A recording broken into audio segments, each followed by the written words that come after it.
യേശുവിൽ പ്രിയമുള്ളവരെ, ഇന്നത്തെ വാഗ്ദത്ത വചനം എങ്ങനെയാണ് നാം അനുഗ്രഹം പ്രാപിക്കുക, ഏത് തരത്തിൽ ഏത് മനോഭാവത്തോടെ നമ്മൾ ജീവിച്ചാൽ കർത്താവിൻ്റെ വലിയ അനുഗ്രഹം കിട്ടുമെന്നുള്ള വലിയൊരു വാഗ്ദത്ത വചനമാണ് ഇന്ന് നാം ധ്യാനിക്കുന്നത്. യോഹന്നാൻ എഴുതിയ 1-ാം ലേഖനം 1-ാം അധ്യായം 9-ാം വാക്യത്തിൽ ഇപ്രകാരം പറയുന്നുണ്ട്: നാം പാപങ്ങൾ ഏറ്റുപറയുകയാണെങ്കിൽ അവൻ വിശ്വസ്തനും നീതിമാനുമാകിയാൽ പാപങ്ങൾ ക്ഷമിക്കുകയും എല്ലാ അനീതിയും നമ്മെ ശുദ്ധീകരിക്കുകയും ചെയ്യും. നമ്മൾ പാപങ്ങൾ ഏറ്റുപറഞ്ഞാൽ കർത്താവ് നമ്മളുടെ ക്ഷമിക്കും. അതുമാത്രമല്ല, എല്ലാ അനീതിയിൽ നിന്നും രക്ഷിക്കുകയും വലിയ കൃപ നമുക്ക് കർത്താവ് തരുമെന്നാണ് ഓർപ്പിക്കുന്നത്. അപ്പോൾ പ്രിയമുള്ളവരെ, പാപങ്ങൾ ഏറ്റുപറയുമ്പോൾ ദൈവം വിശ്വസ്തനാണ്, അപ്പോൾ നീതിമാനാണ്.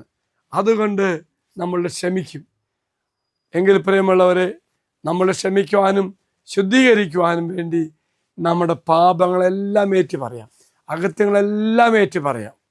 പ്രിയമുള്ളവരെ, കുമ്പസാരം നിമിത്തമായിട്ട് ദൈവം നമ്മളുടെ മനസ്സ് കാണുകയും ഉള്ളു കാണുകയും ആഗ്രഹം കാണുകയും ആ സമയത്ത് ദൈവം നമുക്ക് വേണ്ടതായ എല്ലാ അനുഗ്രഹം തരും.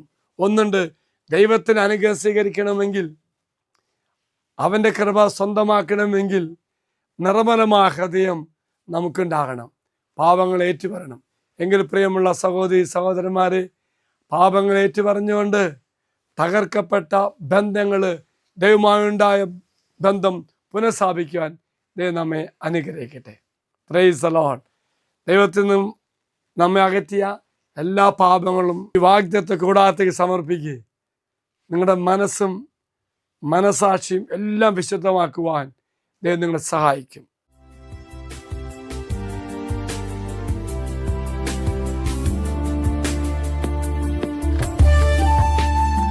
ഇത് നിങ്ങൾ സമർപ്പിച്ച നിങ്ങളുടെ എല്ലാ നിയോഗങ്ങളും അൽത്താരയിലേക്ക് അച്ഛൻ സമർപ്പിക്കുന്നു.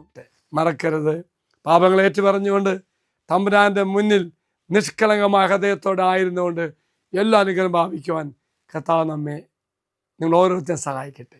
ഈശ്വരാശീർവാദം തരാം.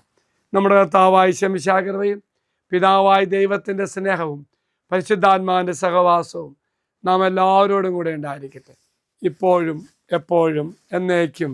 ആമേൻ. ഒരു നല്ല ദിവസം ആശംസിക്കുന്നു. എല്ലാവരും കർത്താവ് അനുഗ്രഹിക്കട്ടെ.